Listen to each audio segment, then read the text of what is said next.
I hit her with this line. I was like, I want to be the king of Mixer. Will you be my queen? Oh my God, I'm out of here.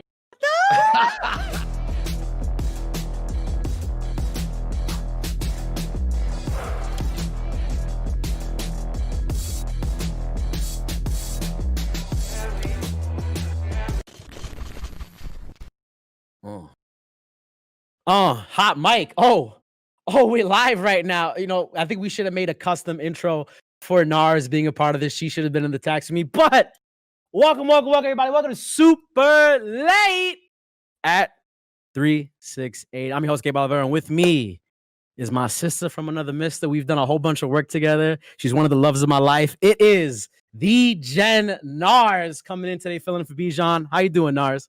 I'm so excited to be here. I'm so glad that I got to be a part of your cool ass show, Super Late. Although I am a big fan. So thank you for having me. She stands. Also, you know, Narz has her own show also on this channel, GG Reviews, where her and Holly, they be chopping up about games. They get to do the fun stuff. You know, we do the interview kind of things.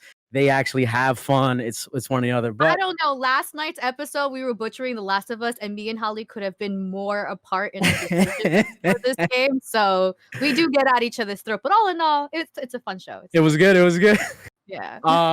So mind you, I just want to take a moment before we get into the show. There's been a lot of controversy that's happened over the last 2 weeks, and one of the big ones that happened today was we lost Byron Reckful to suicide.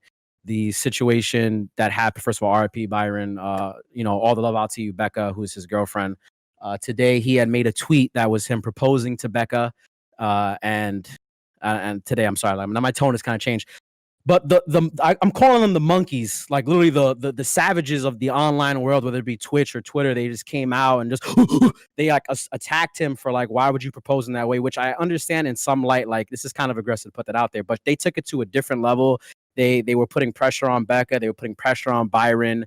And, you know, Byron then, I guess he crumpled over the pressure. Maybe some issues got compounded. And then, you know, he took his life, unfortunately. So, you know, it's just we got to be better as people. We got to be better as a community. We got to be better. Like this Twitter is highlighting right now in the last couple of weeks, like what we have to fix and what we have to deal with in gaming and streaming and all that and the culture. And I just, you know, I hope that we all like can take a step back and think about like how we interact and how we talk online and treat people, because stuff like this shouldn't happen. You know, this could have been a very beautiful moment in gaming. This could have been celebrating love, but unfortunately it didn't happen. But RIP Byron, love to you, Becca. Now to get back into what is happening. Narz, take us through the headline. Now, before we go into anything cruel and all the awful things that happened this week, let's kind of like talk about some conspiracy theories. I think one of which we kind of really want to talk about is Twitch banning Dr. Disrespect. I know you're sad about this, Gabe, but I think it's really important to shed light on this. Even Rob Slasher Breslau has been kind of like very adamant that he will not talk. He knows why Dr. Disrespect is banned. He doesn't want to come forward because there's a lot of legal compromising that might come from it. So honestly, do you want me to start with my kind of like perspective? Because nobody knows why, and everyone's trying to figure out. And this is my hypothesis, and I will say it out there. And if it comes true, I am psychic. Drop it. I think that Dr. Disrespect, Ninja, and Shroud are actually working together to start a live streaming platform completely separate from Twitch. And Ninja's using the $30 million that he got as a buyout from Microsoft to invest into this live streaming platform because two reasons. One, if he uses the $30 million before the end of the year, he doesn't have to pay taxes on it. And if he's reinvesting it in a business, it's a smart perspective. Another thing is that Dr. Disrespect, the whole permaban from it, probably has to do that he was he was going against his own TOS contract, that he was leaving the platform without having discussed it with them prior. And I think that's why they banned him, because he is going to leave, but they obviously have to go through his actual contract and find and mediate. Pretty much is the terrible divorce between Twitch and Dr. Disrespect, and they're trying to figure out the legal aspects of it. Well, it's so funny because like you literally bit the like I have nothing to say. Like you took my entire win away. I thought there was gonna be something doofier, like Dr. Disrespect is actually a doctor and he's getting sued for malpractice. Like we don't even know what's going on right now. Like this whole past week, I have been sitting with so many people and theorizing on what's happening. We've put plugs together. I think one of the things that people brought up to me was going back to his past controversy with not controversy, but his personal issues with his life when he cheated on his wife, unfortunately. Something happened with one of the streamers where like maybe Doc's community was harassing her incessantly, and like you not being able to control your community is a direct violation of TOS. And being the Doc and having his scale, and like it's something that's really hard to take care of. That was like the leading one I had besides what you just said. I mean, I made a tweet recently. Like I made a photo of Ninja and Shroud, and I put both their heads on Kanye and Jay-Z's body when they announced Tidal. So I was, so Stridal. So now we gotta add Doc to that one now too. I think you got it, Narz. I think that's the thing that's happening. I mean, it makes sense that Shroud and Ninja would reinvest this money that they got from the buyout from Microsoft. And we'll talk about Mixer, guys. We will talk about Mixer. Oh, yeah. Do not think we're going to ignore that. We'll talk a little bit about Mixer. We're going to have Covent and Britni on to also give us some light on the other perspective of it. But that's my conspiracy theory, and that's what I thought. And if I'm right, you can hire me as a psychic. All right, the next news that we kind of want to talk about is Cuphead Netflix series is getting a first teaser. Hello. Do we have the teaser, Zune? Is they already put it out, or they're just saying that it's coming out soon, Narz? It's coming out soon? Okay. Coming out soon. Okay. How do you feel about this? Because like it was a great game. As a cartoon, I can see it. I mean, but then you got to wonder, is it going to be an adult cartoon, or is it going to be a cartoon for kids? Or is it going to be kind of like a hybrid between the two? Because I can see Cuphead being in an adult cartoon, kind of like Bad Mouth or Big Mouth. I forgot that's on like Netflix. An Adult Swim show, Yeah, because it's like, it would be cute if it's for kids, but like at the same time, I could see that they're trying to take it into a different light. I mean, I will watch it. I have Netflix. I'm going to probably check it out, but I'm just curious what it will be about, What about you? Well, thinking about this, I mean, I have a very romantic history with Cuphead, and that's a very big word for no reason. We played a whole bunch of tournaments of Cuphead at the Microsoft Store, me and my friend Daniel, and we almost won. But Zune and her team rigged it so we couldn't win. I'm calling you out, Zune. She ain't gonna talk about it today though. But no, I mean, I think that now when it comes to cartoons and what's really successful, like we see with like Adventure Time, Rick and Morty. Rick and Morty's a little bit more apparent in their face with their like innuendos and stuff. But like those shows that can be consumed by kids, but also adults, are really successful now because adults and people of all ages, they like cartoons. Like just because you're 50 or 30 or 40 or 24 or whatever, doesn't mean you don't like the stuff you like when you were a kid. It's just like maybe like themes have changed and like you want something slightly a little bit more mature. You could probably see like that's why anime is so popular now, because it's like a more of a mature version of cartoons. My other question is Cuphead on this show for Netflix? Will it come pre-packaged with Teslas, because Cuphead is in Teslas? So like, is there like another collab here with Elon Musk? Like, is he self-producing? We don't know. But I think it's gonna be good. Yeah, all we can do is hope and wait and watch it. Soundtrack's amazing. Soundtrack is 1000% amazing. Maybe they'll use the same soundtrack for the series.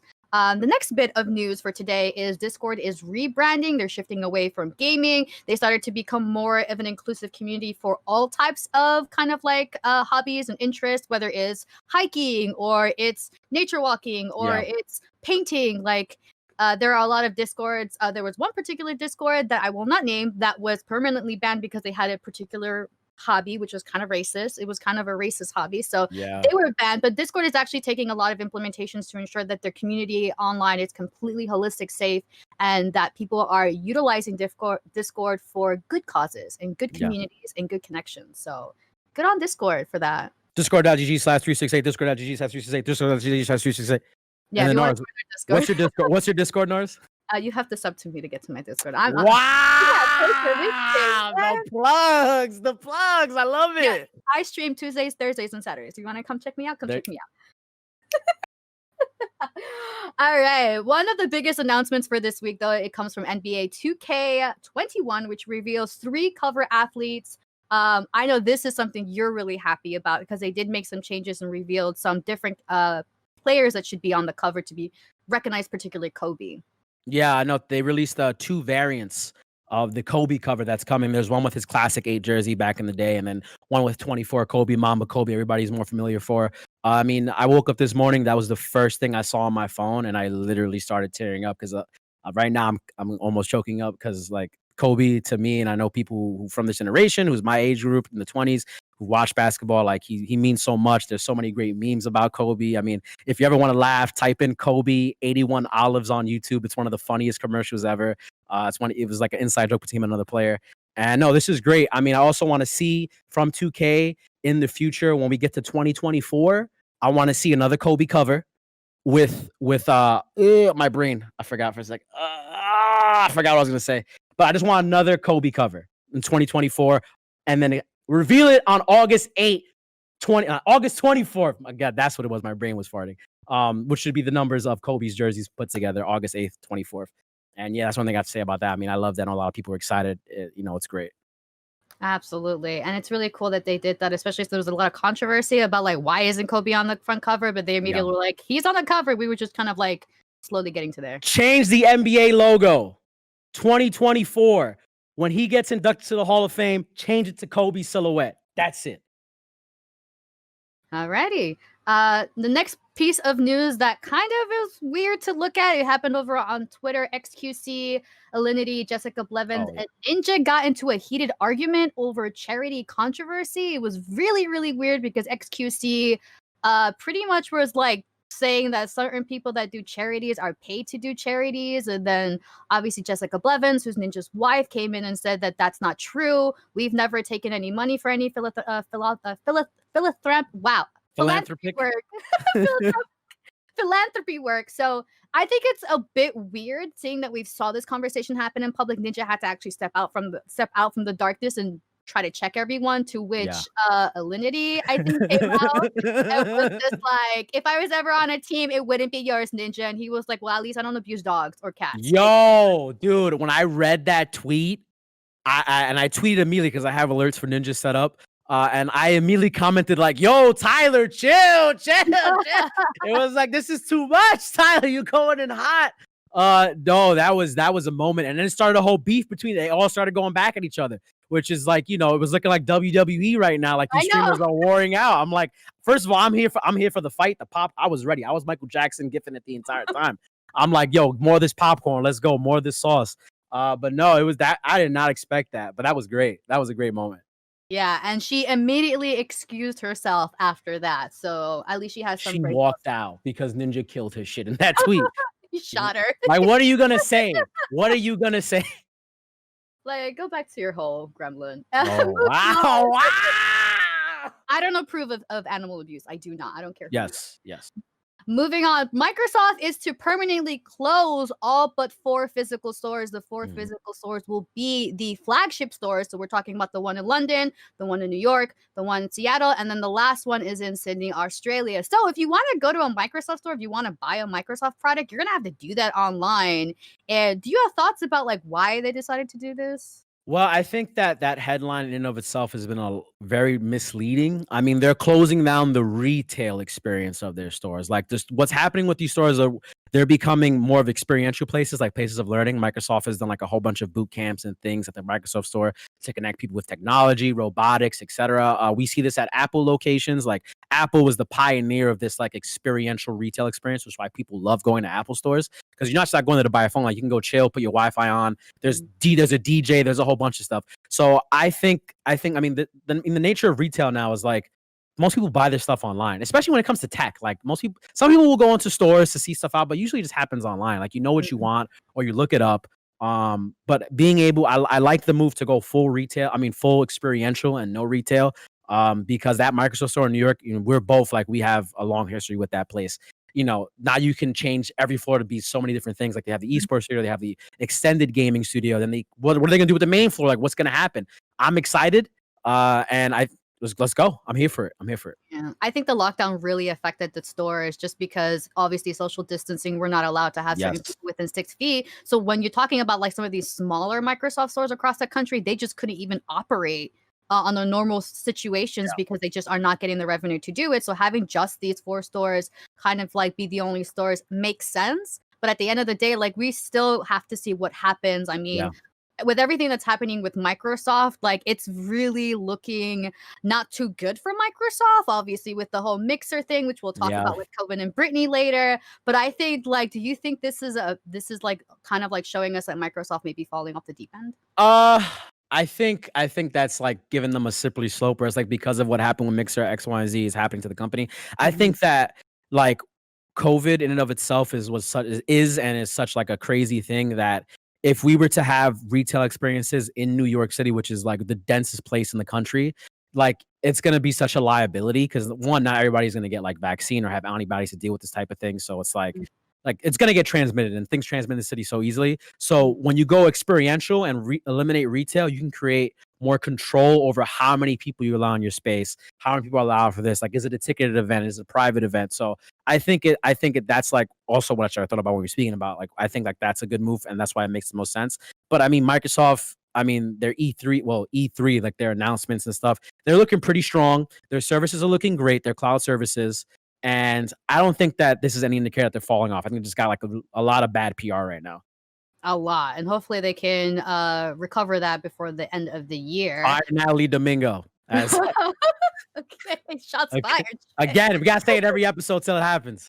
Wow. Okay, moving on to more positive light. The Last of Us Part 2 sales break 4 million copies. The Last of Us Part 2 follows the story of Ellie and her new comrade Dina, who traveled from Jackson to Seattle. We won't bore you with the spoilers, but if you're looking for a recap or kind of like a review from us, you can check out GG Reviews, which is in the archive videos of The Last of Us Part 2. Have you played the game yet, Gabe? No, I have not touched it. I haven't played really any games besides Valorant these last couple days. I definitely do want to touch it because when Last of Us 1 came out, I used to write for a video game website, and like that article I wrote was the first one that ever popped off for me, and like because I was deeply invested in that game because it did things I thought that no other game did at the time when it came to story. So I'm definitely gonna get involved. I've been avoiding any streamer entirely, and we have Britni who's like killing in the game right now. She's been streaming it every day, so maybe she can say some of her thoughts on it as well. But I'm excited. How's it been for you so far? Have you been enjoying it?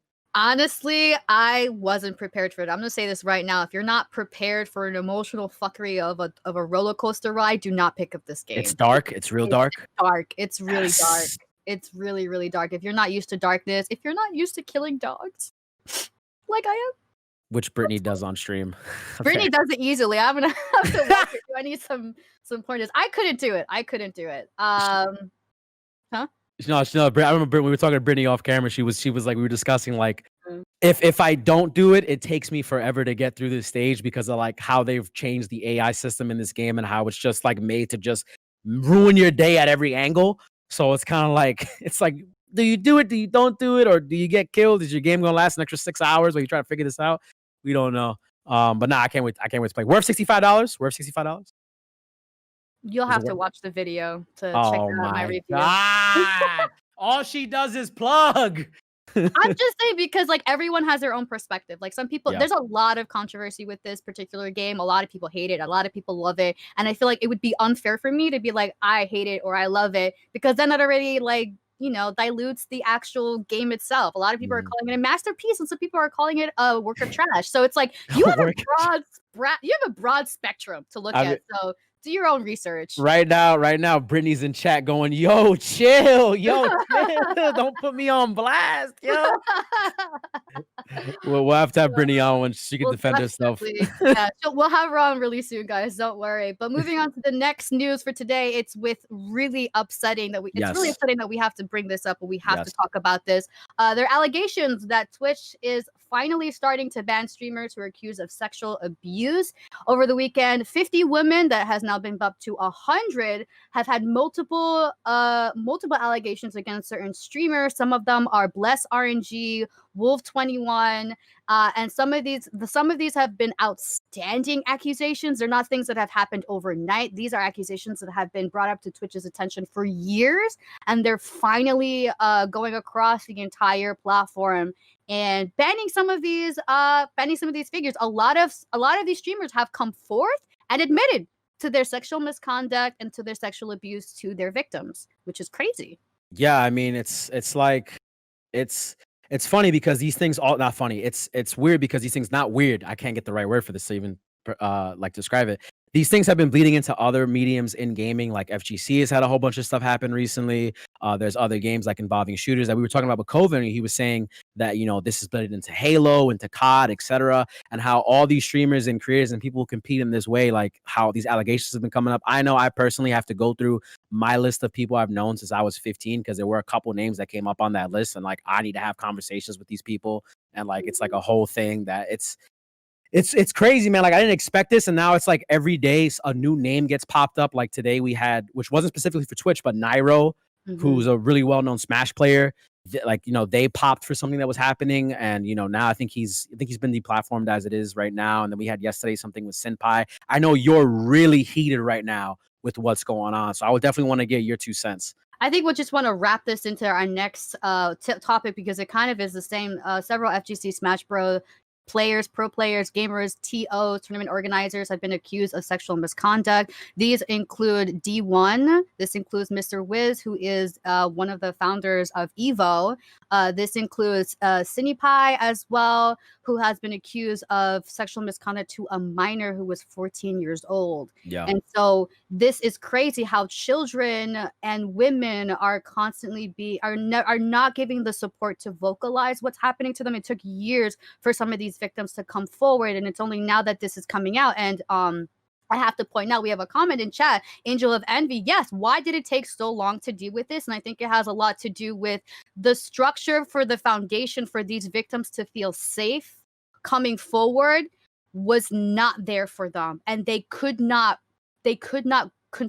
come out because they were terrified. We're talking about and I think this is really crazy because Ludwig, he said it really, really appropriately, and I wrote notes about this, and this is what we have to say, is that there are people who play video games very well. They're good at games, but that doesn't mean that they're good people. And the problem is that when we see at these people who are good at games and becoming community leaders for kids and for women and for everybody else that's a part of this vibrant community, and they do bad things, they sabotage every effort that all these people work to make this happen. So what we have to do, it's our responsibility now to get rid of those bad people who are good at games, and then we're going to see more good people who are good at games rise up and take the responsibility of being a community leader. And those are the people we should look up to. We should not be looking at people who are toxic in the community, that put people down, that use people, that manipulate people, because that'll perpetuate the cycle of the toxicity on any platform. It doesn't matter if it's Twitch, Mixer, YouTube, Facebook. The gaming community needs to band together and protect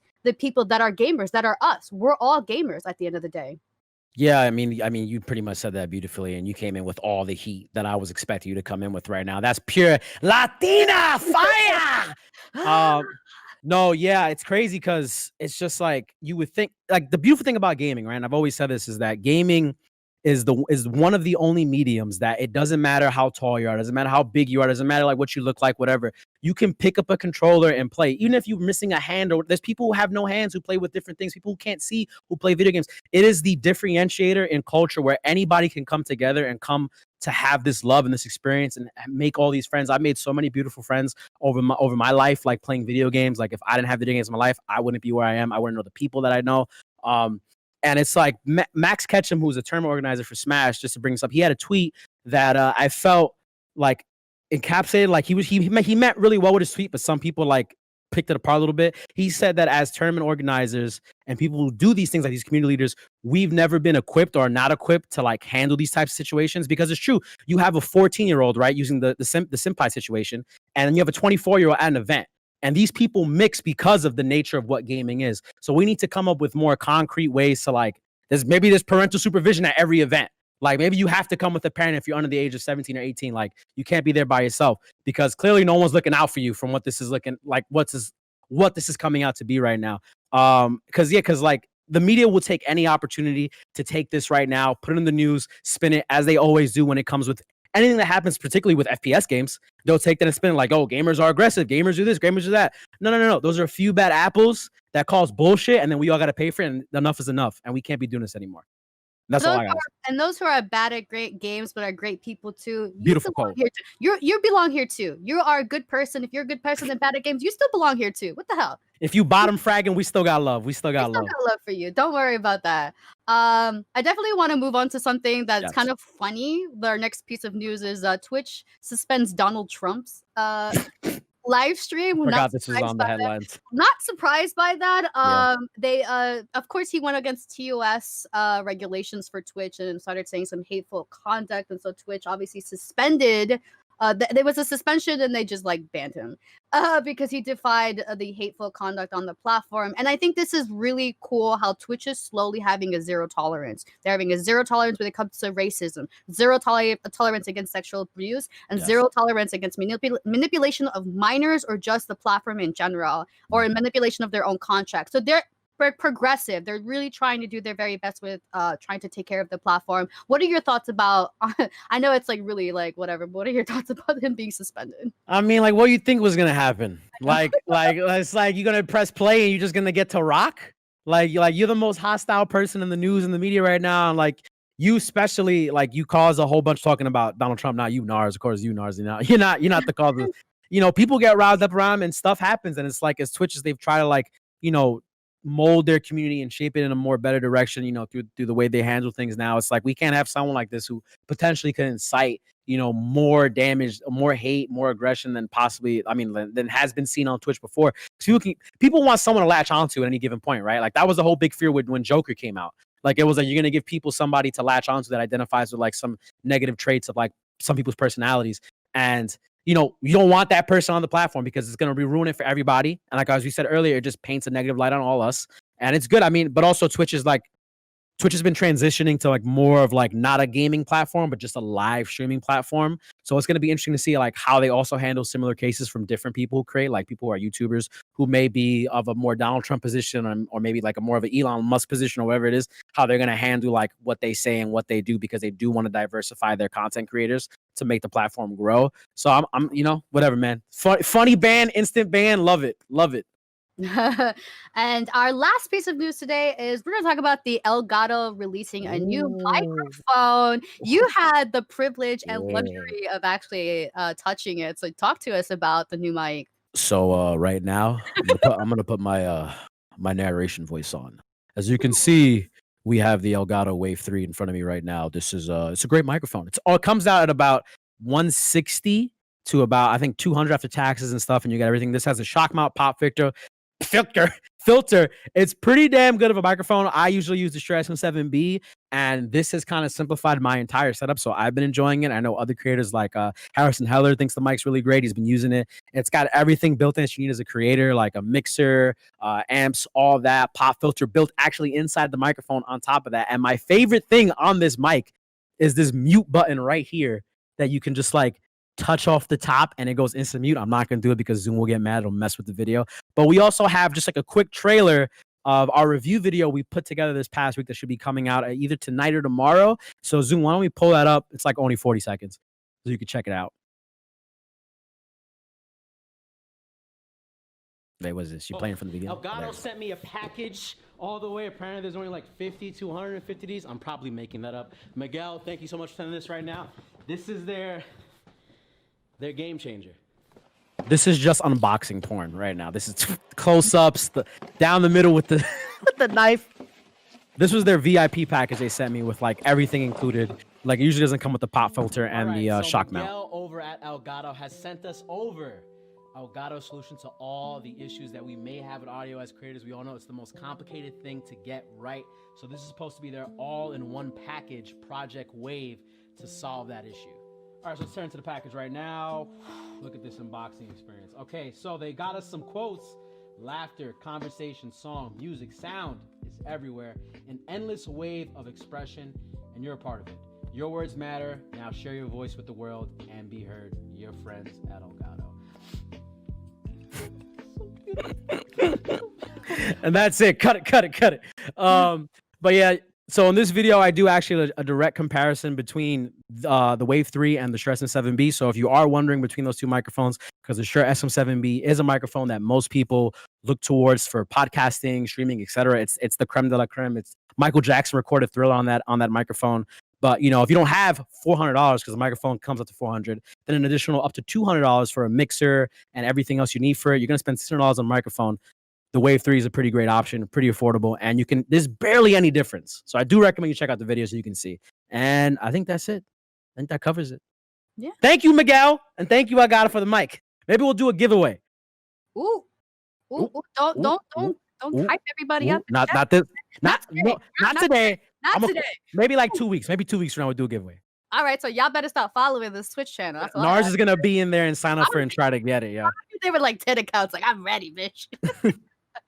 But I think we're gonna take a break now, and then coming on up, we're gonna have Covent and Britni as our guests for this show. We're gonna talk a little bit about kind of like their history on Mixer, kind of like their lifestyle as being streamers, full-time streamers right now, kind of the changes that they made in order to pursue that career, and kind of like what awaits them in the future. Ladies and gentlemen, everybody of every definition along the Twitch nation right now, we got the Dashley duo, Thelma and Louise, Shaq and Kobe, Jordan and Pippen, the power couple, Jay and Beyonce, Kim and Kanye. We got the FPS dream team, Britni Covent. Bring them in. Bring them in. Yay! Welcome, guys. Thank you I'll for do on the intro. Hello, we're here. We're here. Hi. How's it going? That's good. That's good. We're excited to be here. I've been listening to what you guys were talking about the past 30 minutes. It's great. You guys have some great viewpoints on everything. Oh, thank you. Thank you. Sometimes I've been told I have bad viewpoints, but when you're giving me the praise, that adds a little bit more to it, Cove. I love it. I love it. I was definitely getting ready to jump in on some of the Last of Us conversation because I just beat it on Sunday. It was Okay. Spoilers. yeah, no spoilers, but like, wow, holy fuck. Spoilers, Britney kills dogs in her gameplay. Yeah. I'm out. I'm done. I said I was gonna do this, but I'm just gone. All right, I'm out. Quickest interview Gabe, ever. You're fired, Gabe. You know what? Fine. It's now the Narz show. I'll see y'all later. All right, so Narz, why don't you take the first question? Well, matter of fact, wait, let me just preface. So for those who do not know, Britni and Covent, they're Mixer streamers. They are the power couple from Mixer. I have some numbers here that are pretty impressive. So Covent has 4.8 million views on Mixer, 219,000 followers, and Britni has 189K followers and 3 million views on Mixer. I mean, like, these numbers are crazy. These numbers are huge. These are some of the biggest ones I've ever seen.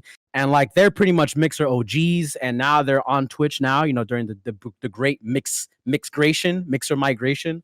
And yeah, so Narz, take it away. Before we talk about your migration to Twitch, we need to kind of like talk about how you guys started on Mixer, how you guys met as well, because I feel like that's a part of your history and story. So tell us about how you guys kind of like got to where you are on Mixer and being Mixer partners. Do you want to go first, Britney? Oh, you want to go with me first? Okay. Yeah. So I mean, I was on Twitch back in 2012.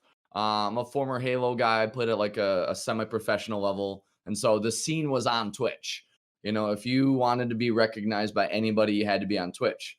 So I had my Twitch account back in 2012, and I was kind of like, I wasn't really trying to be a streamer. I don't think anybody realized like the work streaming, that the process of it until we got older, more mature.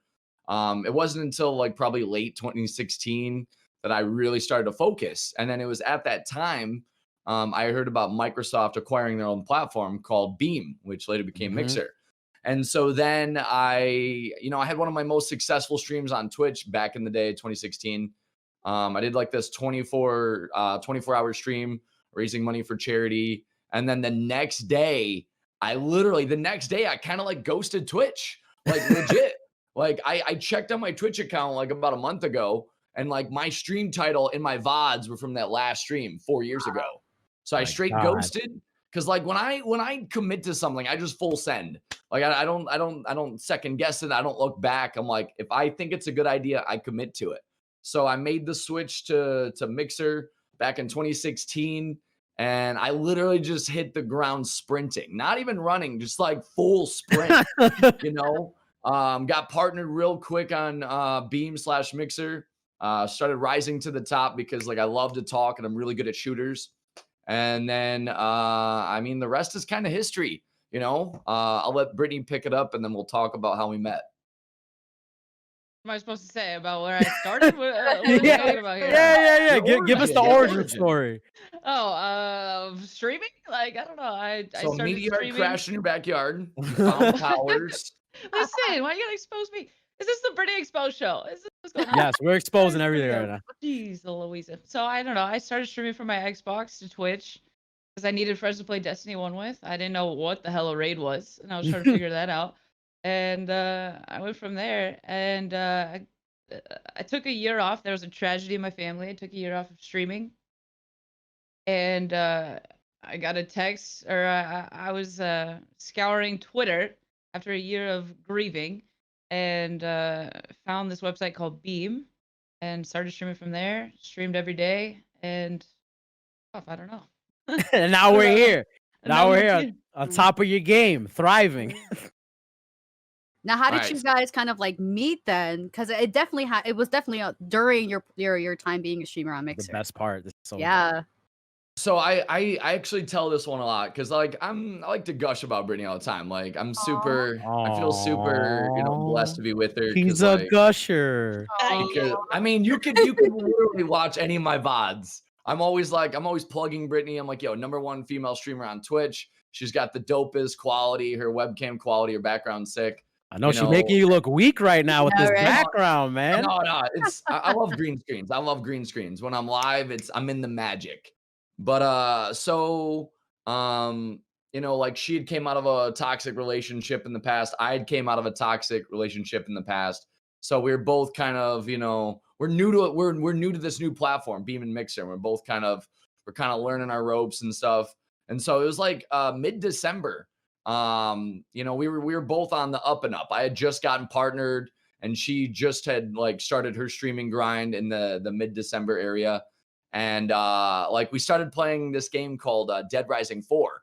And I was hyping it up. I was like, yo, new zombie game. I'm excited. And I was like, oh, there's co-op. And I was like, I need somebody to play co-op with.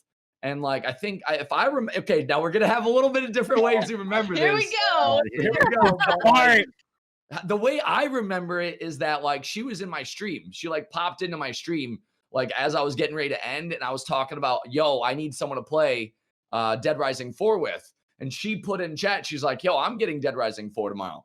And I remember seeing her name around the Beam Mixer other community. And I remember hearing her voice on another streamer. His name's Magnetron. I remember hearing her voice on Magnetron's stream when they were doing Killer Instinct 1v1s, and she was shitting on them. Wow. And I was like, yo, I didn't even know what she looked like. I just was attracted to her voice at first on stream. Oh, damn. So, she got you sprung off the jump. and so I was like, yo, I was like, hey, you want to play with me? It comes out tomorrow. You want to run co-op? And she was like, yeah, I'm down. And so we just started flirting. I was being flirty. She was being flirty back. It was being reciprocated. And we're just grinding and slaying zombies together for it was our first few, interactions. We're just playing this game co-op. And then we beat the game in co-op, and I was like, yo, this can't be over. So then I slid into them DMs, and I hit her with this line. I was like, I want to be the king of Mixer. Will you be my queen? Oh my God. I'm out of here. Yo, the cheese. The cheese. I'm a man of cheese, Yeah. But then I had this vision in my head. I was like, yo, I could see if her and I, with our powers combined, we could take over this platform and we could spread a great message. And then the birth of the power couple began. King shit, real king and queen shit. Exactly. Talking right here. You plan, you put a vision, and you execute. You swing those corners. It don't matter Exactly. if you swing every time. Oh my God, Britni, what do you think about this? It's pretty accurate. I mean, he did a good job telling the story. Oh my God, You finally got it right. I mean, after what? 4 years. You nailed it. dude. I'm trying to figure out who's more in love with y'all, dude. Y'all, man, that was great. That was some beautiful storytelling right there. We kept it secret though for a while. We did. So we started dating on the real low because you guys aren't dumb to the streaming world. You understand how it works. And it sucks that the industry's like that, but when female streamers, when it's announced they have a new boyfriend, they lose support. Yeah. And that's such a shitty side of this industry. Yeah. You lose support because then all these guys are like, oh, she's off the market. And those are shitty viewers that are only watching you to try to get with you. Yeah. But once they learn that you got a boyfriend and it's fucking Covent, then they're like, shit, how do I compete with that? And then so we kept it under wraps for a while, and it wasn't and so our first date was E3. E3 of 2017 was our first That's date. a big date. That's a big It was date. a big date. I remember like my first time in LA for E3. I'm walking out of the airport and like she's like, I'm here. And I'm like, I got all these butterflies building up. This is the first time you guys ever met, right? Yeah. It's Oh like my I got God. butterflies like building up, and it was literally something out of like a corny ass A rom-com. corny ass B movie. Some Matthew literally. McConaughey shit. Literally. Literally. I see her coming, like we're waiting for our Ubers, right? Like We're on waiting our for phones, like, do Yeah, we're on I our see you? I phones. don't know. And like I see her walking around, and I'm like, oh shit. How My hard heart's is fast? racing. Oh And yeah, I'm like, right. what do I do? What do I do? We walk up and I just grab her and we make our first kiss right there. Oh, Oh, yeah. king shit. Yeah. Yo, Britni, what was this feeling right now when you saw him? Like how were you feeling? Like Wait, No- who is that? Who? Is that him? No, I'm just kidding. what? I was like, wait, what? Oh my God, yo, what was her hair color back then, Cove? Oh man, fuck, it changes like every other month. But I'm pretty sure was it still dark? No, it wasn't. I think it was red. I think it was like a deep red. A Like, I think he maroon. went red. I think you're right because I'm having a hard time remembering. Yo, Yeah, 'cause Like that's one legit, thing it does change. COVID, the most committed boyfriend in all of esports, bro. when her and I first started talking, she had like her like it was like dark brown, little blackish tones to it. And then from there on out, it was just like every other month, she was like, boof, new hair color. I Yo, was like, all right. are I'm you all about it.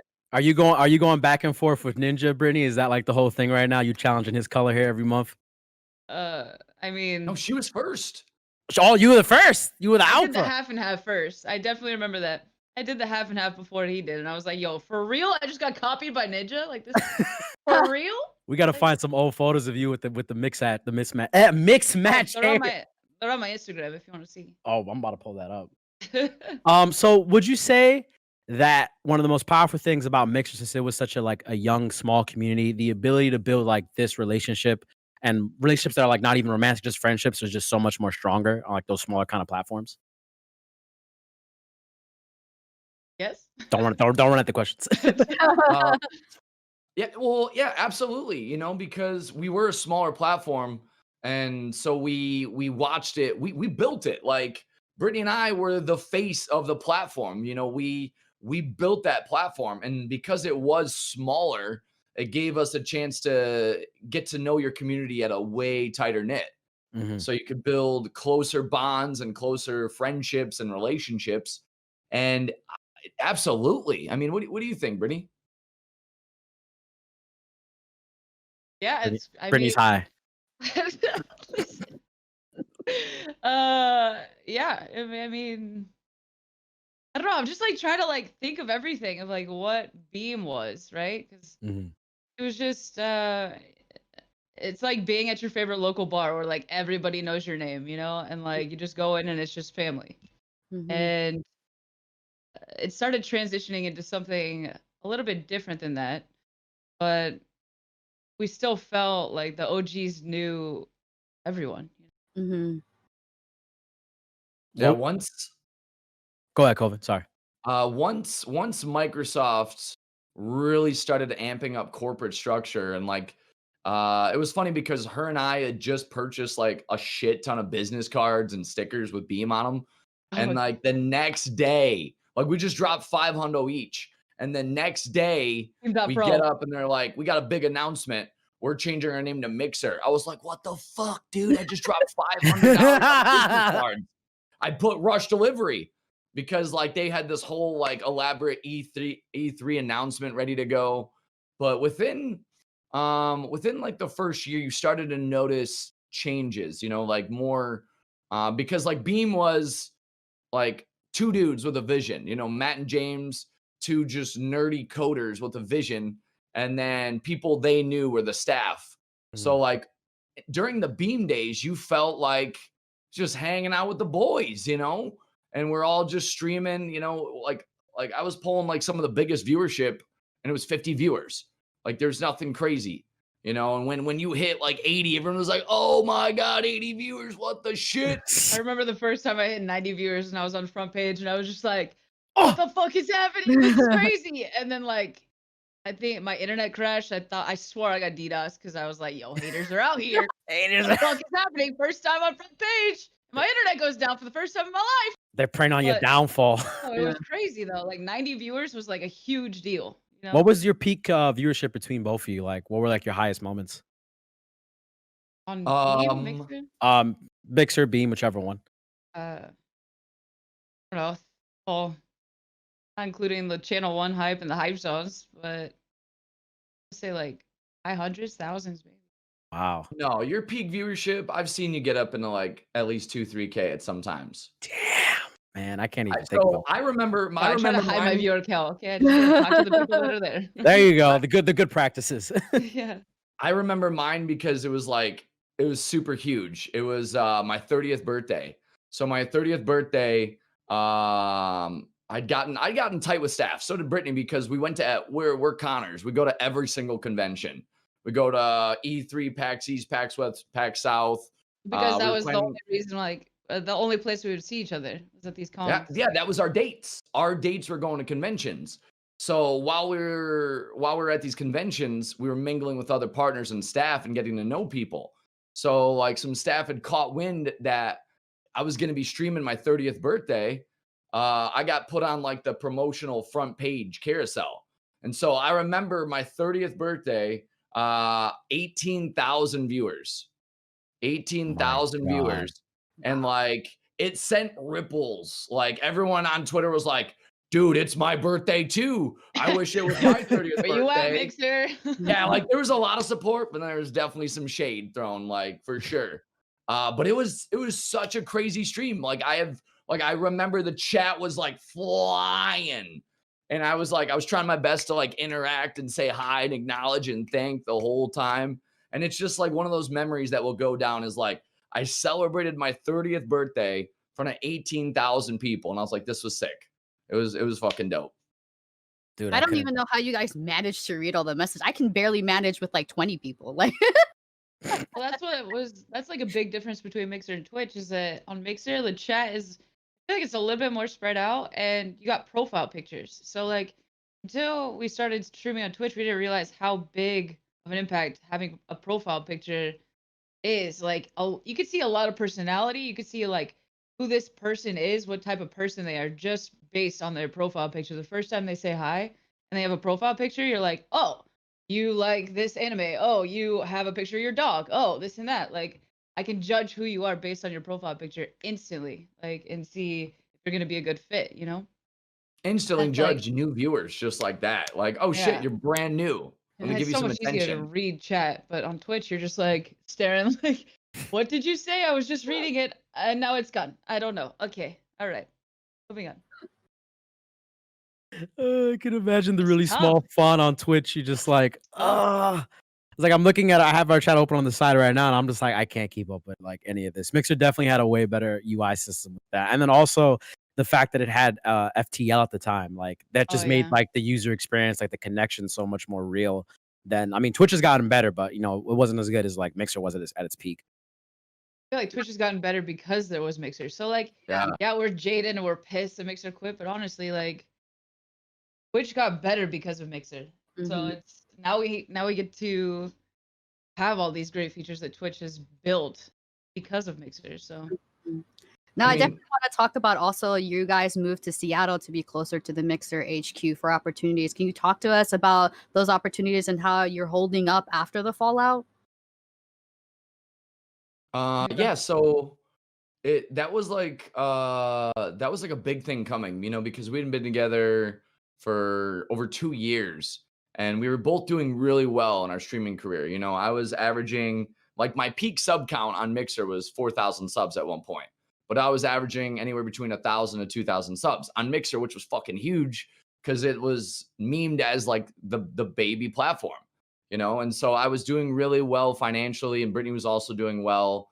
And every time we'd go to a convention, the staff who we'd gotten close with was like, yo, when are you guys gonna move in together? You should move in by us. Well, we would love to have you by the They're headquarters. like egging us on. Like, yeah, come here, come everyone- here, come here. Do it. Yeah. And so we're getting egged on, like Brittany said, to come move out there. So we said, fuck it. So we started like browsing and looking up houses to rent. You know, we didn't want to make it too expensive. We wanted to make it so we could drive to the studio. And so back this past October, I moved from Michigan and she moved from the Bay Area, California. And it was crazy though, because when we first moved out here, it was like beautiful. Yeah. But then like November week and was December, gorgeous. Fall and winter. it's different though. Like East Coast winters, like I'm used to like this Michigan heavy snow. You're not driving anywhere unless the roads are plowed. And then Washington, it's just like winter season is rain.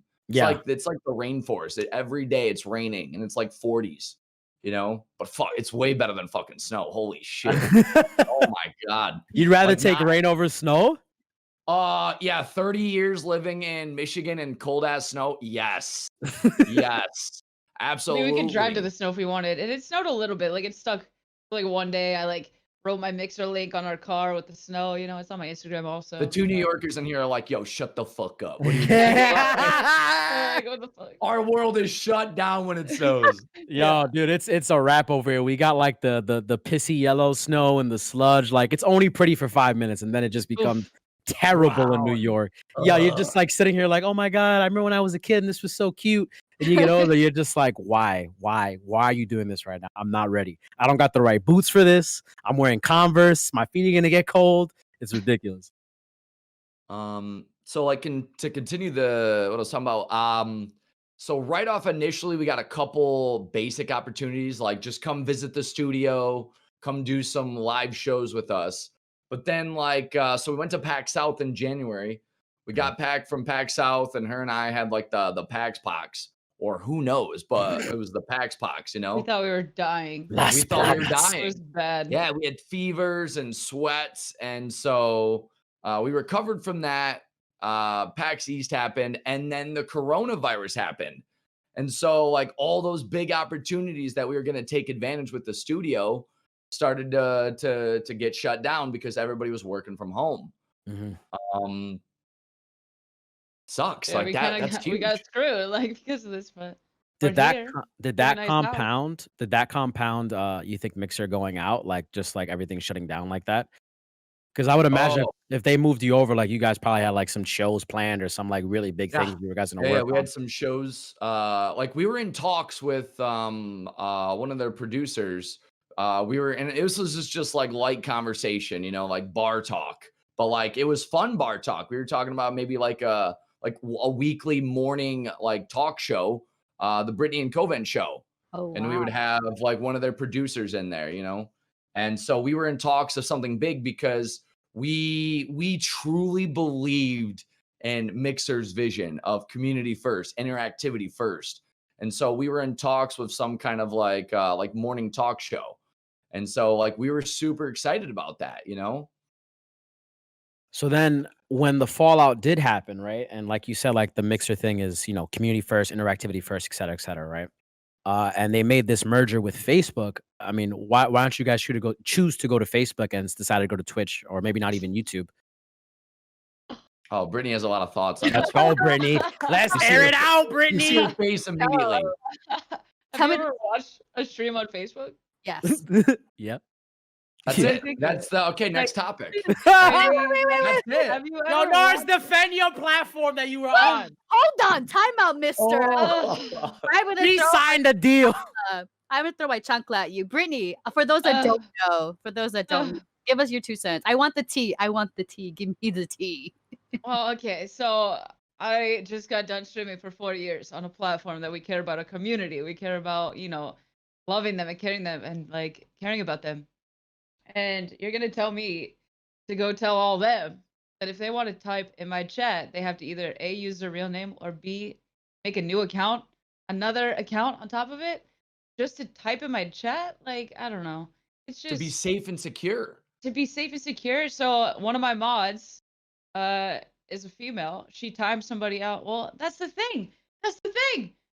There are no mods. Like there are no bots. Like everything that we're used to is not the same on Facebook. It's not a streaming platform in the same realm as Mixer and Twitch. Like it felt so different. It's like it's just not even the same. We don't have bots. Like my channel bot has been named Botany for my entire streaming career, and that just is gonna be gone. Like my whole community, my whole everything, it would just be completely different. And I didn't feel safe bringing them there in the first place because it's Facebook. But like, I don't know. It just felt too foreign to me. To want I got to more even thoughts to dive add to in. this when Yeah, go you're for it. done. Go for it. Other than like the security issues that Facebook currently has like anywhere between 30 to 50 lawsuits out on it at a time for security rights violations, just for like information leaks, selling consumer information. And like it's like, oh, you're asking me because like you're a streamer, you're a community leader. You are who they see to guide them. You know, you are their shepherd. And so you're telling me that you want me to guide them somewhere that is already viewed as a negative spotlight right now. And then take apart the side that like the using of the real names and having them create gamer pages, like that's just it's already hard enough to get your community to move platforms with you. And when you have to add more and more steps into it and say, okay, well, you can use your first and last real name, or you can make a gamer pay, that already starts to decrease more and more people coming with you. Too many And steps. People are lazy. People Yeah. people don't want to do hella much. Like it's already enough just to get them to come to your stream, you know? And but continue. I had one more thing. Not to mention like they offered us money to go to their platform, and it just felt like really it felt kind of disrespectful. Like they're just like, here you go, here's some money. You wanna come stream for us? Like, what? No. Like I don't want, and I don't know, it makes, in my opinion, it kind of makes you look like a sellout. Like you're like going because they're giving you money and they're promising this partnership, da da da. Like I just didn't, I don't know. You can continue. I just had to put that out there. The one thing I wanted to add to this is that like being on Mixer, we got memed a lot. You know, like you guys talked about Slasher earlier. I'm friends with Slasher. I've been following his tweets. He's been following me for a couple of years now. His favorite joke that he did in like so many tweets, he'd be like, whoa, the Fortnite live event was crazy. 2 million on Twitch, 2 million on YouTube, and 25 on Mixer. You know, I like when I was proud of myself because I felt like Mixer was the underdogs. We were the underdogs, and I was crushing it in the underdogs. Like towards the end of Mixer, I was pulling like a 700 to 1,000 concurrent. And so I was like, yo, you know what? Yeah, I'm fucking proud to be on Mixer because we are the underdogs, and I'll prove you wrong. You know, just give me some time and I'll prove you wrong. So anytime people are like, oh, what do you do for a living? I'm like, oh, I'm a streamer. They're like, oh, Twitch? I'm like, no, Mixer. They kind of like turned an eye to me. Yeah, they're like, what? Every convention, side eyes and shit talk. Like we had to like represent for Mixer in person, you know, and like all these people thought they were better because they're on a different platform. Oh, Mixer, that's a bullshit site. Like, no, listen, like, you haven't even watched my stream yet, you know? And like the big thing was like Britni and I had helped build Mixer on our backs, on our names, on our brands. And so I was just like, man, do I go to Facebook and start all over and help build a baby platform just to have them shut it down on me in 3 years? Let's just have Facebook pull the plug because it's not bringing in revenue. And then do I do that for 3 years and get memed on again? Have my name, oh no, you're on Facebook gaming now? Yeah, what do you got, like 10 viewers? Like, hey, I didn't want to get memed again. You know, I didn't want to have my community, because like when your community watches you and loves you, they start telling their friends about you. So then your community is like, yo, dude, I love this streamer. He's inspirational. He's sick at shooters. You love him. Come watch. And then their community members then your community member has to vouch for Mixer. And so I was like, you know what, dude, like, I'm tired of that. Like, I want to go on an established platform that everybody, their skeletons are already out there. And they got a lot of skeletons out there. We know this. It's public. But like their dirt and everything is already out. You know, we know there's some toxicity on Twitch. We all the sexual allegations are coming to light, and we're finding out about them more now, you know, and Facebook has them, Mixer had them, and Twitch has them. The iffy bans on Twitch, but all that's public light now. But I don't want to go to bat on Facebook for a new platform and have all these skeletons come out and then have to defend all over again. Yeah. Like, It's exhausting. it's exhausting. My heart hurts, you know, like, and not only that, but Britni and I have done, like, we've done numerous articles vouching for Mixer. I did an interview with the New York Times, I did an interview with the Seattle Times. We did an interview for a horror website called Dread Central. And like, we vouched for this for Mixer for so much. And I was like, dude, I don't want to vouch again. Yeah. I would just want to stream. I want to create content, and I want to go somewhere my community trusts. And like, it was funny on the low. It was funny because like, our community is like, yo, we stand with you. We stand with you. But please choose Twitch. Don't go to Facebook. So then why not YouTube?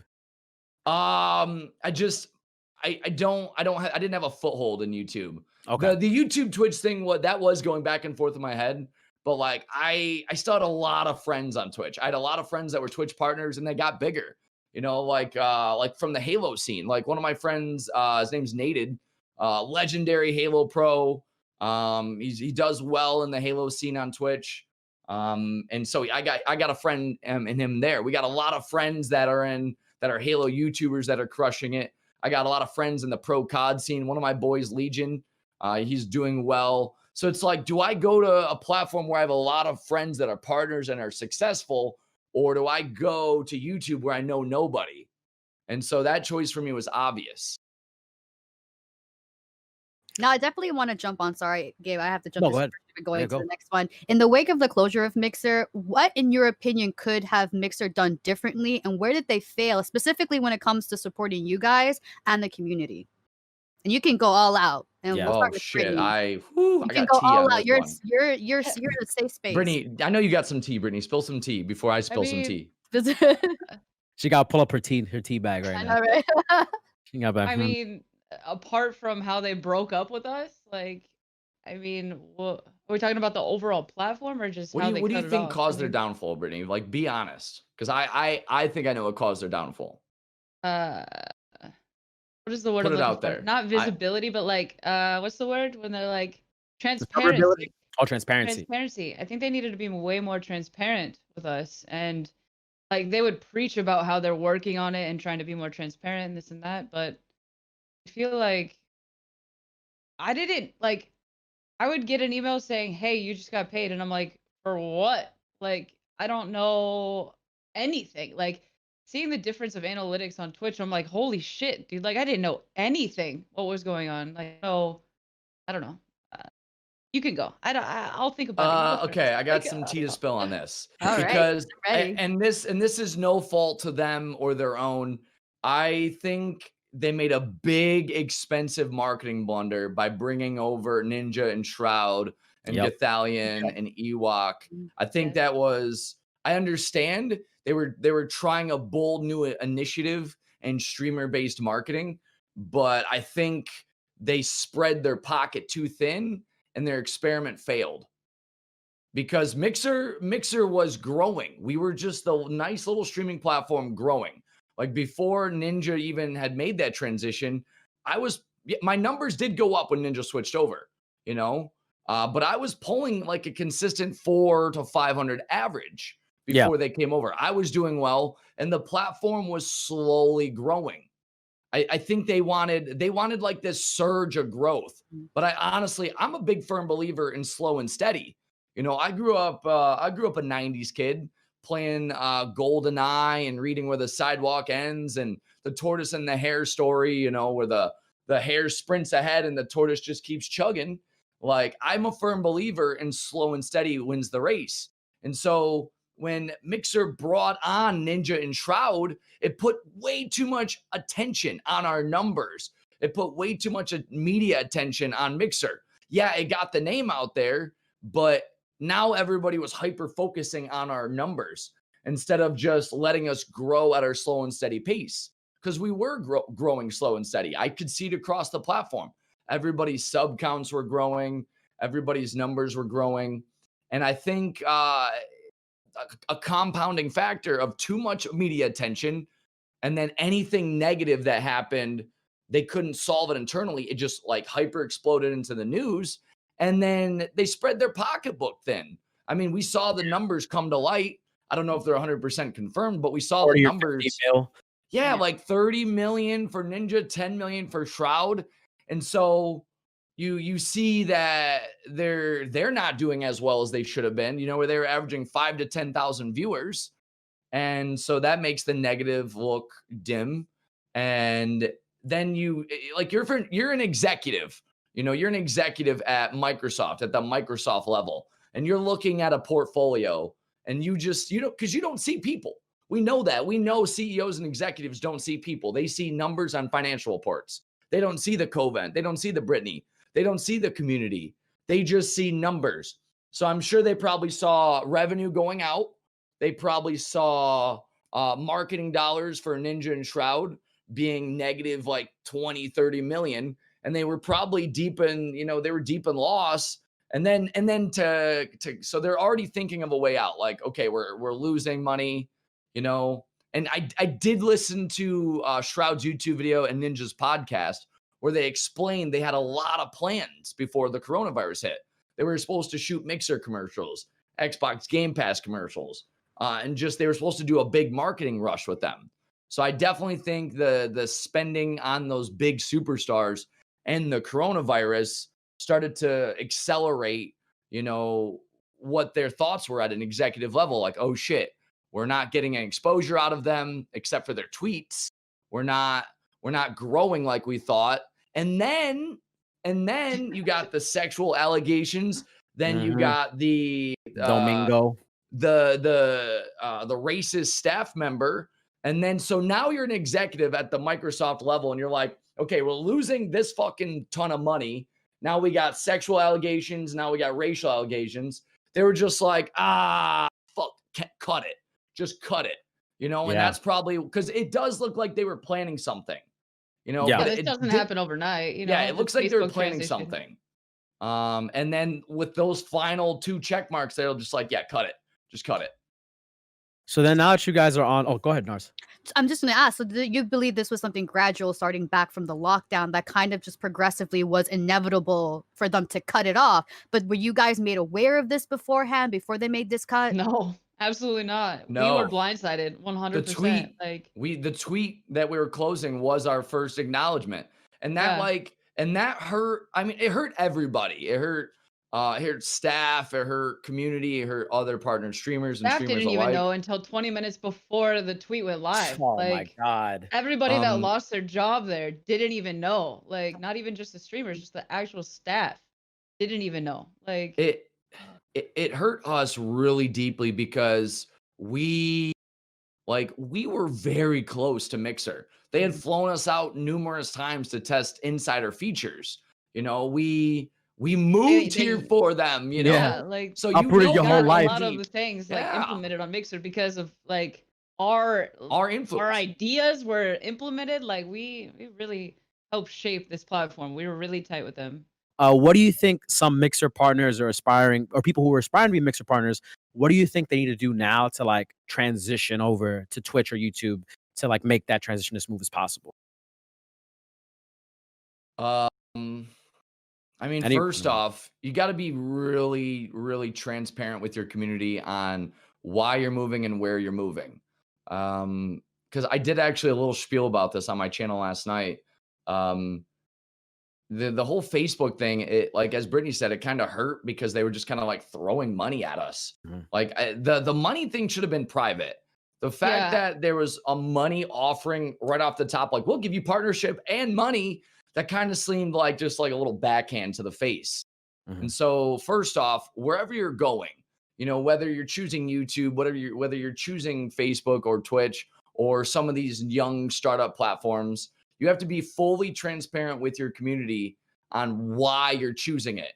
Don't lie to them and say, you got to be open and say, hey, I'm going to Facebook because their staff is nice, and because they offered me money, and I do need the money right now. I do live off this, and I'm scared. So if there's money involved, you can't lie to your community and say there's not money involved, because they'll Google it, they'll find out, and then your community will be like, oh, so this whole time you said you didn't care about money, but now here you are taking the deal. Yeah. And then add to that, I mean, obviously it's smart, tweet it out there, post on your Snapchat, your Instagram stories, your Discord, because TikTok? you're gonna lose people. I Mhm. don't do TikTok. That's a whole nother nother thing right there. But like, you're gonna lose people. That happens regardless. Your people don't like change, so I mean, you're gonna lose people. we did a lot of restreaming too. So like the first couple days, we would just go live on Restream and just go wherever. You can go wherever, just connect your Mixer channel, and you're going to YouTube or Facebook or Twitch, just connect it, do a couple streams, just direct them. Like, you go to Mixer right now, it looks like a rotting whale corpse, just left out for the birds. It's pretty sad to see, but like everybody's promoting, where they're going and where to find them if you want to keep watching your streamer. So then Now, go ahead, Narz, sorry. Sorry. No, it's okay. What are the challenges you guys are facing right now, having made the switch? Obviously, it's a different environment, it's a different community, but a lot of people who have been Mixer partners and then become Twitch partners, I know particularly Cooley, have gotten a lot of backlash for being partners on Twitch, when they're actually Mixer partners. Have you guys had any of the same sort of experiences or facing some of those challenges as well? So far it's been pretty optimistic. Like, everybody, because we're on Team Astro Gaming, we're on Team Logitech, and so they've been very vocal with their support of us. And any friends that we have that are on the platform have been like in our channel subbing to us, they're vouching for us, and they're like, hey, dude, they're just gamers just like us. They just lost their home. So far everybody's been super supportive of us on the Twitch side, because like, as much as we loved Mixer and we gave Mixer our heart, Twitch is our home now. So we're ready to full send. Send it. This man's a fragger, bro. This man's a fragger. Yeah.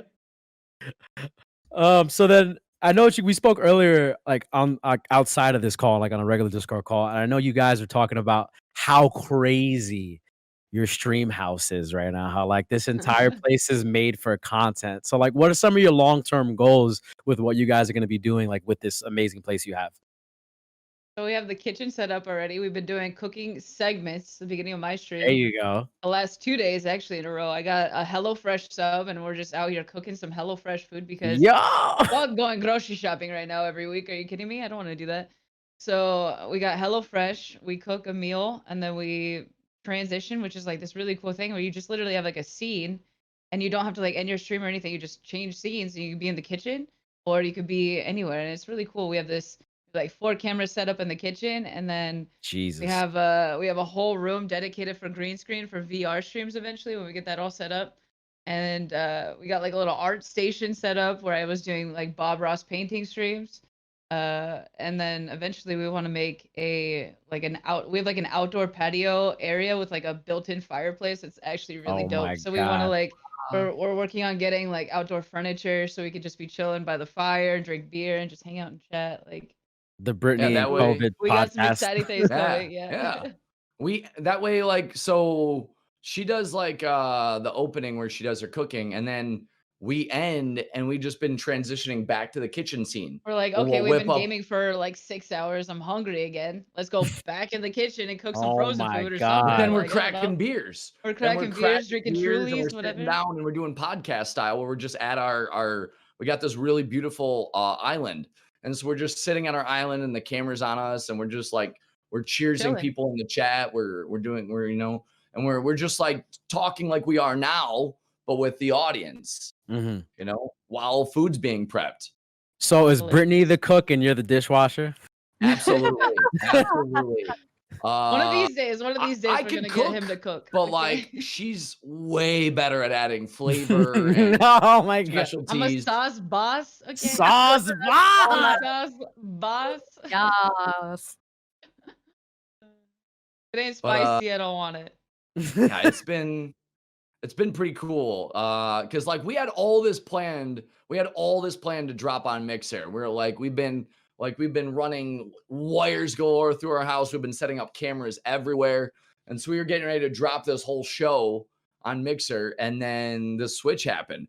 But honestly, I don't know. It almost feels like a blessing in disguise. It really does. It almost feels like really a blessing in disguise. You know, we were able to get partnered. We have a really dope partner account manager, and he's been really helpful. You know, like I got the OG Covent on lock on Twitch, which is huge. And right now, Britney's like underscore Nash. Britney's trying to get rid of that underscore, and she's in talks right now of getting it. You got to embrace the meme. You got to embrace the meme.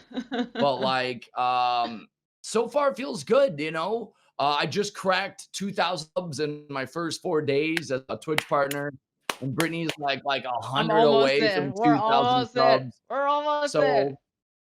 The one thing I can say is that I've been saying this a lot on Twitter, is that we were bathed in the fires of Mixer interaction. Like we learned a different streaming style of people first. But when a lot of people from the Twitch community pop into our channels, they're like, man, you're just like on it with the chat. You're responding and you're slaying.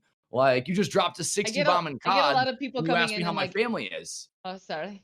No, I get continue. a lot of people coming in and like asking, like they'll ask the chat how I feel about something, and I'm like, yo, you could just ask me. I'll talk to you. It's okay. What's up? Hi, I'm Britney. Hello. Like they're not like, ready. Britney, They're not used to it. They're not ready. They don't get it.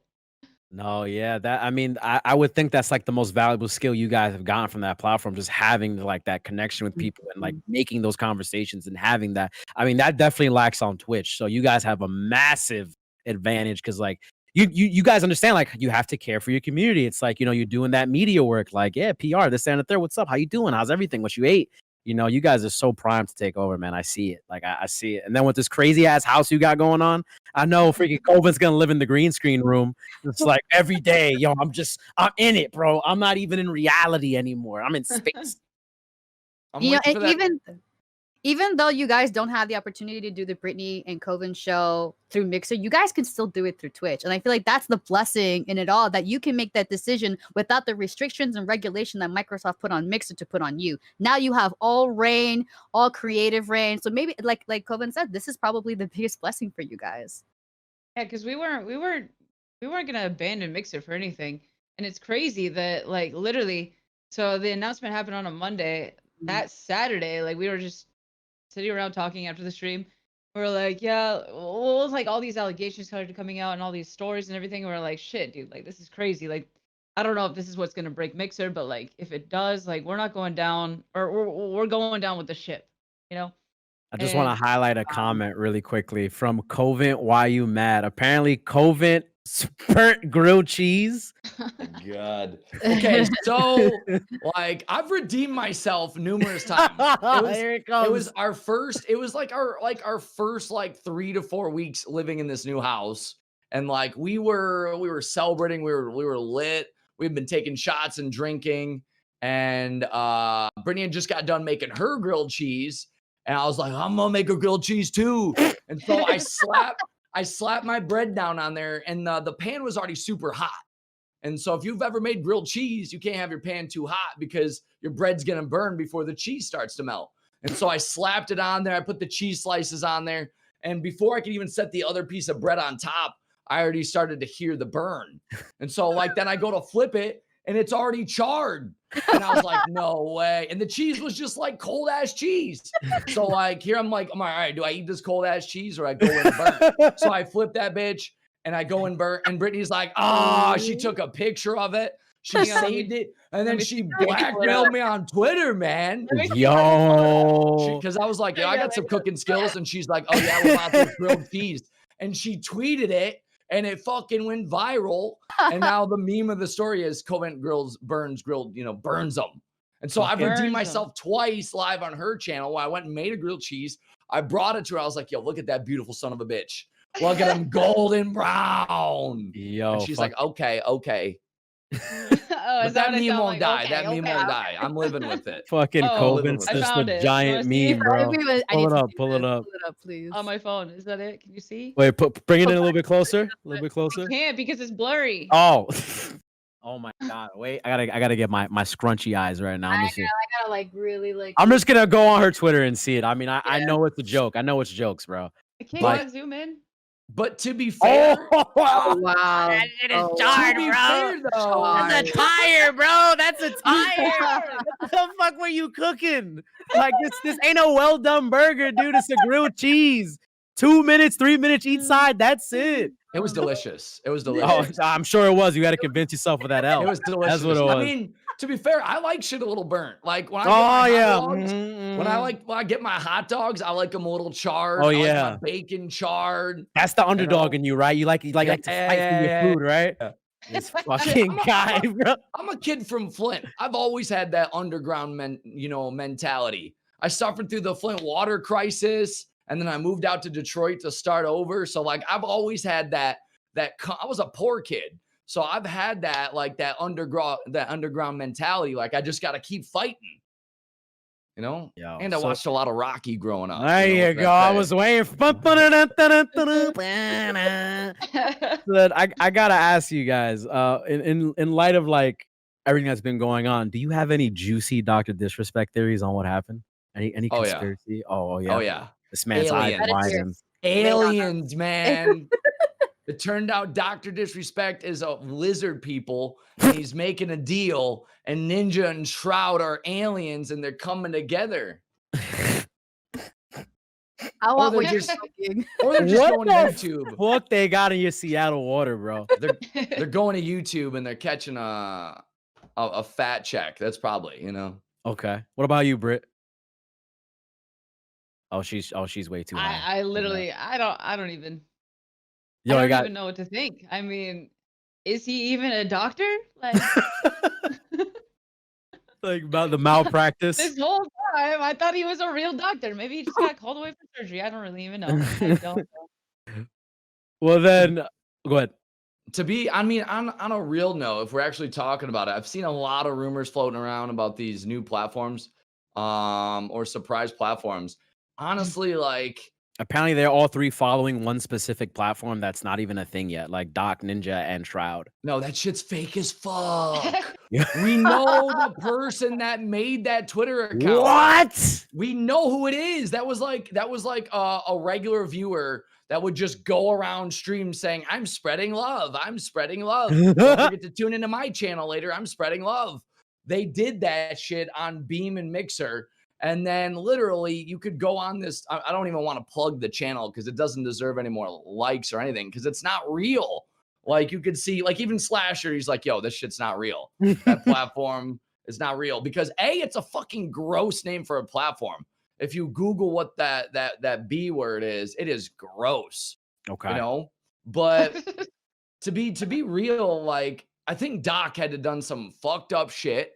And Ninja and Shroud are just waiting for a contract deal. Yeah. So they probably got their lawyers out there. Shroud, I feel like Shroud wants to go back to Twitch. Like Shroud wants to dominate that Valorant scene. He wants his 50,000 viewers back. And I think they're just waiting for that deal.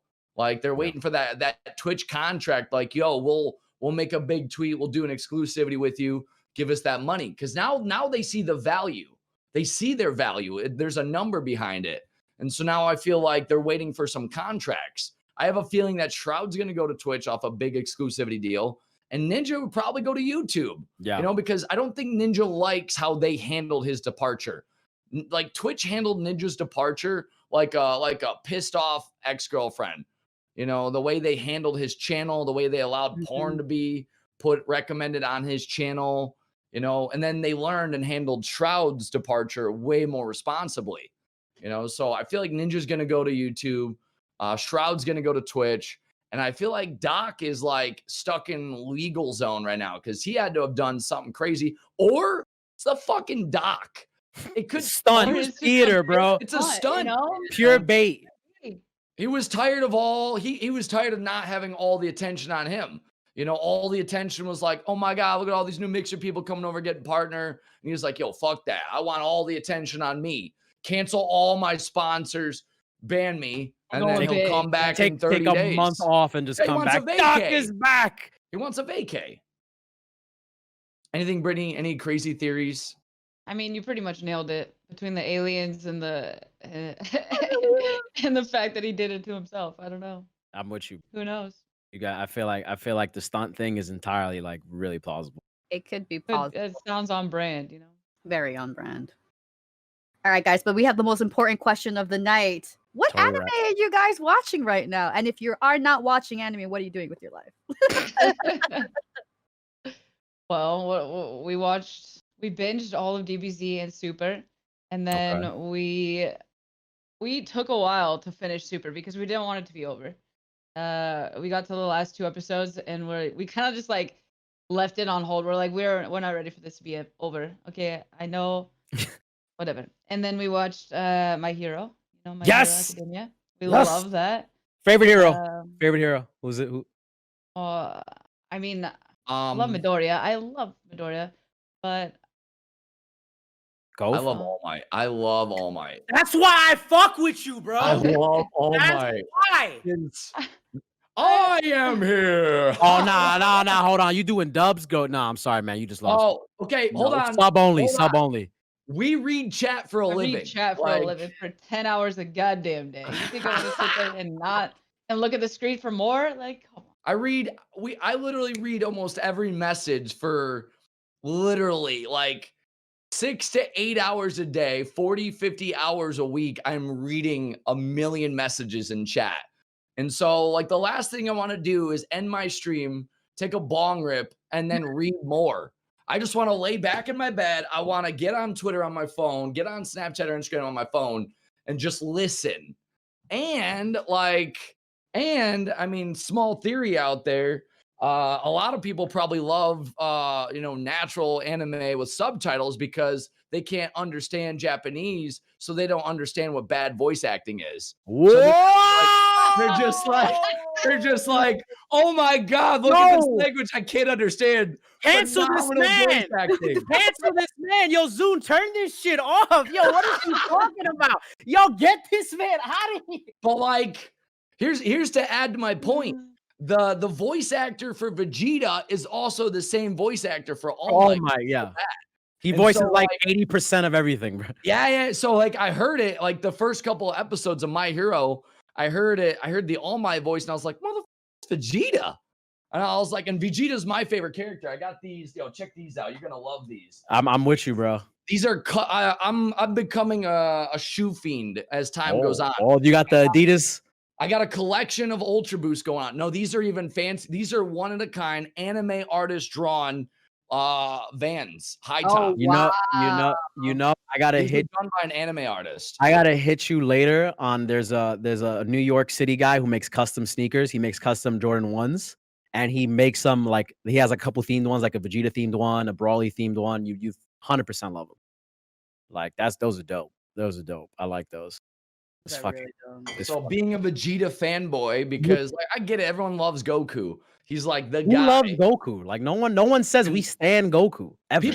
People do. I'm like, who's your favorite? They're like, Goku, Gohan. And I'm like, yo, fuck Gohan. Small ass. Thank you. Those small brain ass people with the Gohan pick. Vegeta was the true dynamic character who was a villain, bad guy, asshole, bro, father Reformed, character. yeah, He's still a little bit of a dick, you know.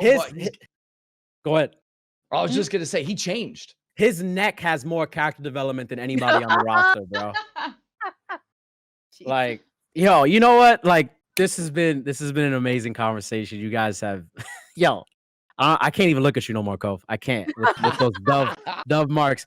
What's more important is like right now, and these like since last week, since we interviewed Split last week, we've been trying to highlight mixer creators to help like their transition and like get more like views on them, etc. Are there any creators right now that we can toss to for a raid as we wrap things up? Brittany has one of her favorites she'd like to raid. My girl Reggie. I gotta throw some love to her. Yo, can we get the raid command in chat? Where's the links? We gotta get this set. Bijan did it last time. Yo, Narz, you know how to raid? I don't know how to raid on Twitch. I'm a W. Raiding is weird. Raiding is weird. There's a command. We're new here. Hi, hello. We don't know how to Let's work. see. Okay. She Zune, do you have the raid? Do Yeah, you know she how to got do- it. She got Okay. it. Brittany She's got gonna it. handle it. All right, perfect. Okay, cool. So then, guys, as we wrap it up and we toss to Reggie's stream and get get us some views, etc. Are there anything you guys have coming up that you want to put awareness to? Anything you love, etc.? Shit. The new game Hyperscape just dropped, and Brittany and I are gonna go hard on that game. Get them in the know, game He's because their actually codes playing it ain't right now, working. so that's why I want to Yeah. get a No, sneak our peek codes going and aren't watch working. that. Like, but we're excited for that. We're excited to grind something new, a new adventure, because Brittany and I we're fucking like, we are full senders. Like when a new game We are comes out, grinders. We we play end the game. stream and then we play off stream in the Discord with our community for like 6 4 hours until like Literally. 7 a.m. Oh We my go to God. bed, we wake up and we do it again. And then we take like we stream 6 nights a week. We take Mondays off. That's it. And Wow. Mondays isn't even a day Yo, off you because guys it's are laundry, Because we're braggers. working and doing things dishes, off stream. Yeah. cleaning, and shit. With switching to Twitch, we had to customize sub badges, bits badges, new emotes, new alerts. So like it's been It's been a lot. overdrive. It's been a crazy week. Yeah. I feel like this week has been, well, last week has been like an entire ass month. Like it's been ridiculous.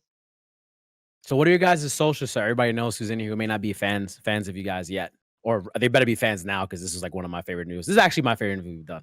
I've loved this so much. I mean, you can see why we did so well on Mixer. I We definitely got- see the power couple. you know, we got the personalities. Her and I bounce off each other. You know, we got energy and shit. You guys haven't even seen us slay yet.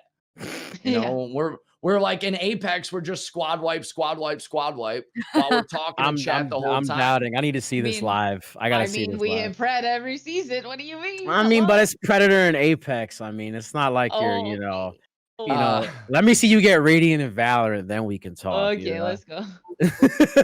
If you want to get a PS. hold of us, We still play out. on Twitter, I'm at Chris Covent. On Instagram, I'm at Chris Covent. And twitch.tv/Covent.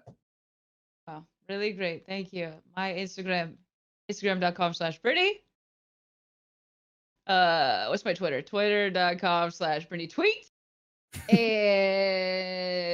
twitch.tv/Britni _.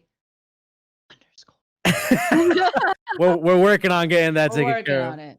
We're working on it. Narz, can you take us out? I will. Firstly, I just want to say, having seen you guys grow on Mixer and now on Twitch, I am so happy for the both of you. I am so proud of you. I've known you guys for a very long time. So I'm so grateful and I'm so happy that you guys have been able to overcome this whole Mixer thing and are blossoming and blowing out Twitch out of the water. It's kind of like fabulous how you guys are stunning. You guys are the Beyonce and fucking Jay-Z of now Twitch. And I'm so happy to have you guys here. So thank you guys so much for joining us on this interview.